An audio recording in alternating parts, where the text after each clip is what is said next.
Hey guys, good evening. Welcome back to my channel in my lifestyle. আশা করছি কি তোমরা সবাই খুব ভালো আছো আর আমিও ভালো আছি। তো আর একটা নিউ রেসিপি ব্লগে তোমাদের সবাইকে জানাচ্ছি অনেক অনেক ওয়েলকাম।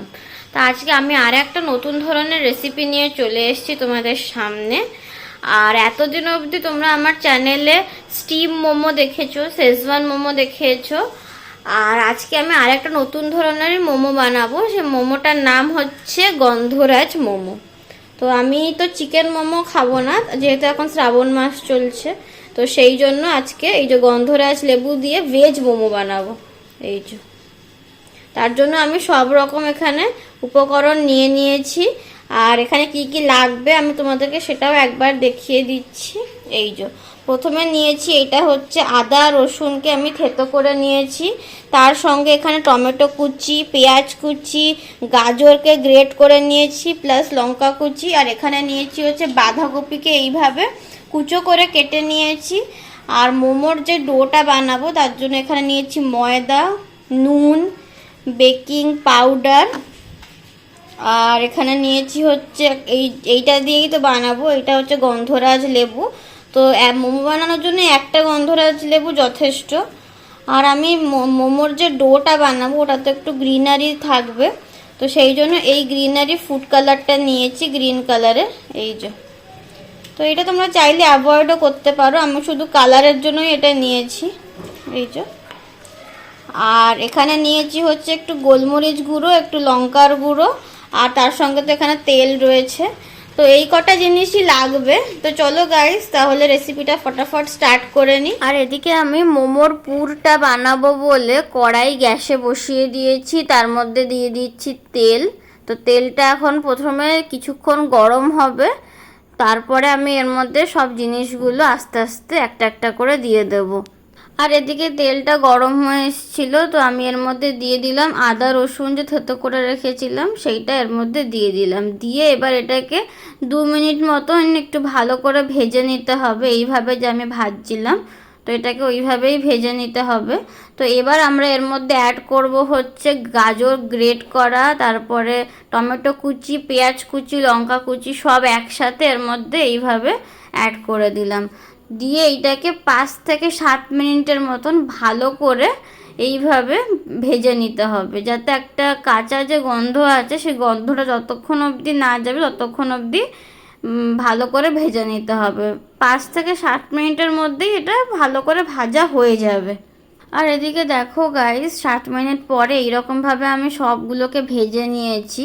এই যে, তো এবার এর মধ্যে অ্যাড করব হচ্ছে বাঁধাকপি যে কুচো করে কেটে রেখেছিলাম, সেই বাঁধাকপিটা এর মধ্যে দিয়ে দিলাম। দিয়ে আবার সব জিনিসগুলোকে একসাথে এইভাবে মিশিয়ে নিচ্ছি। তো এবার বাঁধাকপিটা কিছুক্ষণ ভাজা হবে ওগুলোর সাথে। এই যে, তো বাঁধাকপি থেকে তো জল ছাড়ে, তো সেই জন্য জল ছাড়ার জন্য আমি এর মধ্যে দিয়ে দেবো হচ্ছে অল্প করে নুন। আর এদিকে নুনটাও দেওয়া হয়ে গেছে। তো নুনটা দেওয়ার পরে আমি আবার সব জিনিসগুলোকে একসাথে ভালোভাবে এইভাবে মিশিয়ে নিচ্ছি। তো এবার আস্তে আস্তে দেখবে বাঁধাকপি থেকে জলও ছাড়বে। আর এদিকে দেখো গাইস, এই যে বাঁধাকপিটা কিরকম ভিজা ভিজা হয়ে এসছে, মানে জল বেরিয়ে গেছে। তো এবার আমি এর ওপরে একটা কিছু চাপা দিয়ে দেবো, এগুলো সব সেদ্ধ হওয়ার জন্য। আর আমি 5 মিনিট মতন চাপা দিয়ে রেখেছিলাম, তো এবার ঢাকাটা খুলে দিচ্ছি। এই যে, আর এদিকে দেখো বাঁধাকপিগুলো আর সব সবজিগুলো সুন্দরভাবে সেদ্ধ হয়ে এসছে। এই যে, তো আর 2-3 মিনিট মতন এটাকে একটু নাড়াচাড়া করে তারপরে এটাকে নামিয়ে নেব। আর এটা নামানোর আগে এর মধ্যে দিয়ে দেবো হচ্ছে লঙ্কার গুঁড়ো আর গোলমরিচ গুঁড়ো। তো এটা একটু পরিমাণ মতনই দেবে, মানে যে যতটা ঝাল খেতে পছন্দ করে ততটাই দেওয়া হবে। তো আমি একটু বেশি করেই দিয়েছি, কারণ মোমোটা একটু স্পাইসি হয়। আর এদিকে দেখো গাইস, এইটা হয়েও এসছে। এই যে, তো এটাকে আমি এখন কম আঁচে জাস্ট বসিয়ে রেখেছি, তো একটু পরেই এটাকে আমি নামিয়ে দেব। তারপর গাইস এটা দেখো, এটাকে আমি এখন গ্যাস থেকে নামিয়েও নিয়েছি আর এটা ঠান্ডাও হয়ে গেছে। তো এবার আমি এর মধ্যে গন্ধরাজ লেবুর যে পেছন দিকটা থাকে, তো সেটাকে একটু গ্রেট করে দিয়ে দেব। শুধু গ্রিন অংশটাই দেব, সাদাটা দেব না, কারণ গ্রিনটাতেই তো মানে গন্ধটা ভালো থাকে, সেই জন্য গ্রিনটাই শুধু এর মধ্যে আস্তে আস্তে ঘষে ঘষে দিয়ে দেবো। তারপর গাইস এবার এর মধ্যে দেবো হচ্ছে গন্ধরাজ লেবুর রসটা দিয়ে দেবো। এই যে, তো একটা গন্ধরাজ লেবুকে আমি 4 ভাগ করেছিলাম, তো সব 2 ভাগ আমি এর মধ্যে দিলাম এই পুরটার মধ্যে, আর 2 ভাগ আমি যে ডোটা বানাবো তার মধ্যে দেব। তো এই যে, তো এটা দেওয়া হয়ে গেছে। আর তারপর আমি ভালোভাবে সব জিনিসগুলোকে আবার একসাথে এইভাবে মিশিয়ে নিচ্ছিলাম। আর এদিকে দেখো গাইজ, এই যে এরকম একটা ডিক্সের মধ্যে ময়দাটাকে নিয়ে নিয়েছি, তার মধ্যে দিয়ে দিলাম অল্প করে বেকিং পাউডার, তারপরে দিয়ে দিলাম অল্প করে নুন। এই যে, তারপরে নুন দেওয়ার পরে এবার দিয়ে দেব পরিমাণ মতন সাদা তেল বা রিফাইন্ড অয়েল, যাই বলতে পারো। আর এই রিফাইন্ড অয়েলটা একটু বেশি করেই দিতে হবে, কারণ ময়মটা ভালো হবে বলে, আর ময়মটা ভালো হলে মোমোটাও সুন্দরভাবে সেদ্ধ হবে। তো তেল দিয়ে দিলাম। তো এবার এর মধ্যে দেবো হচ্ছে ফুড কালারটা। ফুড কালারটা খুবই সামান্য আমি নিয়েছি, কারণ এটা শরীরের পক্ষে একদমই ভালো না, তাও আমি জাস্ট অল্প করে নিয়েছি। এই যে জাস্ট কালারটার জন্য, কিন্তু তোমরা চাইলে এটাকে অ্যাভয়েডও করতে পারো। আমি জাস্ট একটুখানি কালার হবে বলে নিয়েছি, কিন্তু যদি বাচ্চারা খায় তাহলে এইটা অবভিয়াসলি আমি বলবো এটাকে অ্যাভয়েড করো। তো এই যে ফুড কালারটাকে আমি জলের সাহায্যে গুলে নিয়েছি, আর এর মধ্যেই আমি দিয়ে দিচ্ছি ওই গন্ধরাজ লেবুর রসটা।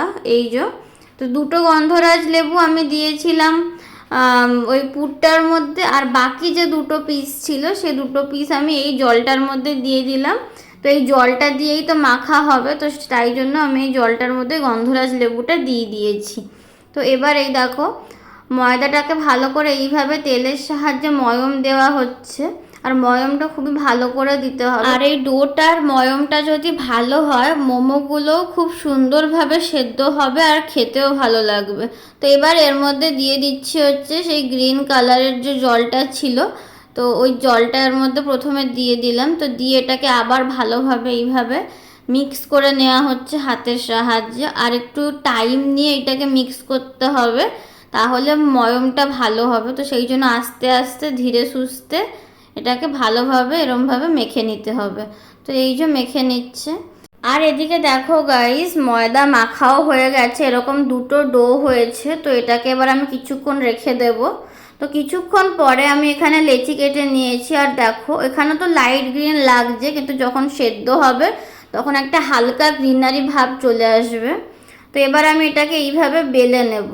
তো একটুখানি তেল দিয়ে নিয়েছি, দিয়ে এইভাবে আস্তে আস্তে যেরকম লুচি বেলা হয় সেইভাবেই বেলে নেব, কিন্তু একটু মোটা রাখবো, কারণ যদি পাতলা হয়ে যায় তাহলে যখন সেদ্ধ হবে তখন ওইটা ফেটে যাবে, নিচ দিয়ে পুর বেরিয়ে আসতে পারে। তো সেই জন্য একটু মোটাই রাখবো, বেশি একদম পাতলা করব না। তো এই দেখো এইটা আমার প্রায় বেলাও হয়ে গেছে, আর আমি এই রকমই সাইজটা রাখবো, বেশি বড় করব না। এই যে জাস্ট একটু সাইজ করে নিচ্ছি। তো এবার এর মধ্যে দিয়ে দেবো হচ্ছে পুরটা, আর এদিকে দেখো এর মধ্যে আমি পুর দিয়ে নিলাম। এই যে, তো এবার আমি এটাকে 2 হাতের সাহায্যে আস্তে আস্তে মুড়ে নেব। তো কিভাবে মুড়বো সেটাও তোমাদেরকে আমি দেখাচ্ছি। এই দেখো, তো এইভাবে 2টো হাতের সাহায্যে একটার ওপরে আরেকটা, মানে একটা পার্টের ওপরে আরেকটা পার্ট এইভাবে ভাঁজ করে করে মুড়ছি। মোড়ানোটা খুবই সিম্পল, কিন্তু জানি না কেন অনেকের এরকম প্রচুর কঠিন লাগে মোমোটা মোড়ানো, কিন্তু খুব একটা কঠিনও না, অনেকটা ইজি। এই দেখো আমার একটা মোমো রেডিও হয়ে গেছে। এই দেখো এইভাবে আমি মুড়ে নিয়েছি, আর কতটা সুন্দর লাগছে দেখো।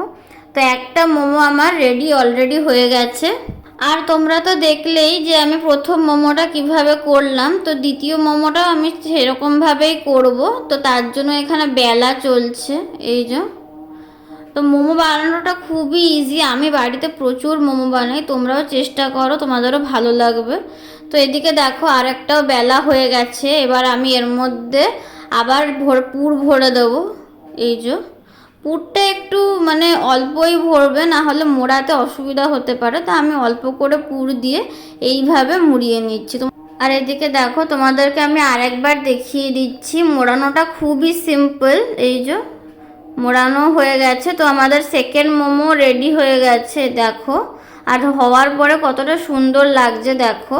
তো এইভাবে আমি দেখো এখানে অনেকগুলোই মোমো করে নিয়েছি। তো এখানে 14 থেকে 15টা মোমো আছে, এগুলো হয়ে গেছে। তো এগুলো এবার সিদ্ধ হবে।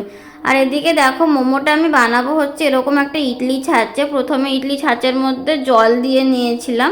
তো এবার ইডলি যে ছাঁচটা রয়েছে ওর মধ্যে অল্প করে এরকমভাবে তেল নিয়ে নিচ্ছি, কারণ একটু তেল ব্রাশ না করলে মোমোটা লেগে যাওয়ার চান্স আছে। তো এদিকে এই জন্য প্রত্যেকটা খাপের মধ্যে এইভাবে তেল ব্রাশ করে নিচ্ছি ভালো করে। তারপরে আমি প্রত্যেকটা খাপের মধ্যে একটা একটা করে মোমো দিয়ে নিচ্ছি। এই যে, তো এইভাবে মোমোগুলোকে দিয়ে নিলাম। এই যে, তো এবার একটা তো ট্রে হয়ে গেছে, আর আরেকটা ট্রের মধ্যেও এইভাবে সব মোমোগুলোকে সাজিয়ে দিচ্ছি। দেওয়ার পরে আমি ভাপের জন্য মানে স্টিমের জন্য বসিয়ে দেব গ্যাসের ওপরে। আর এদিকে দেখো এই যে স্টিমের জন্য আমি বসিয়ে দিচ্ছি একটা একটা করে। তো আমি দুটো ট্রেতে বসিয়েছি। এই যে বসানো হয়ে গেছে। এবার এর উপরে এই চাপাটা দিয়ে দিলাম। তো এটা এবার 15 মিনিটের জন্য স্টিম হবে। তো 15 মিনিট পরে আবার তোমাদেরকে খুলে আমি দেখাচ্ছি। আর এদিকে দেখো গাইস 15 মিনিট তো হয়ে গেছে। তো 15 মিনিট পরে আমি তোমাদেরকে খুলে দেখাবো বলেছিলাম। আর এই দেখো কত সুন্দরভাবে মোমোগুলো স্টিম হয়েছে। এই যে, আর এদিকে আমি মোমোগুলোকে এরকম একটা জায়গার মধ্যে ঢেলেও নিয়েছি। তো এই মোমোগুলো এখন পুরো রেডি হয়ে গেছে। তারপর গাইস এই যে দেখো আবার আরেকটা ট্রে এরকমভাবে সাজিয়ে নিচ্ছি। তো এই ট্রেটা আবার বসিয়ে দেব। তো আগে থেকেই তেল ব্রাশ করা ছিল, তো তার মধ্যেই আমি মোমোগুলোকে আবার বসিয়ে দিচ্ছি। আর এদিকে দেখো গাইস মোমোগুলো কত সুন্দরভাবে সেদ্ধ হয়ে গেছে। তো এগুলোকে এবার আমি নামিয়ে নিচ্ছি। এই যে, তো এইভাবে আমি বাকি যতগুলো মোমো বাকি আছে সেগুলোকে এইভাবে সেদ্ধ করে নিচ্ছি। চলো গাইস তাহলে বাকি মোমোগুলোকে আমি করে নিই, তারপরে আবার তোমাদের সামনে আসছি। তারপর গাইস আমার সব মোমোগুলো হয়ে গেছিলো, আর আমি কিছু মোমো এরকমভাবে প্লেটের মধ্যে সার্ভ করে নিয়েছি। আর এই গ্রিন মোমোর সাথে সার্ভ করেছি হচ্ছে এই যে গ্রিন চাটনি আর রেড চাটনি। আর এই দুটো চাটনি আমি কি করে বানিয়েছি সেই ভিডিওটা আর তোমাদেরকে দিলাম না এখন। তোমরা যদি এর ভিডিও দেখতে চাও আমাকে কমেন্ট করে জানিও, আমি অবশ্যই তোমাদের সঙ্গে সেই ভিডিওগুলো শেয়ার করব।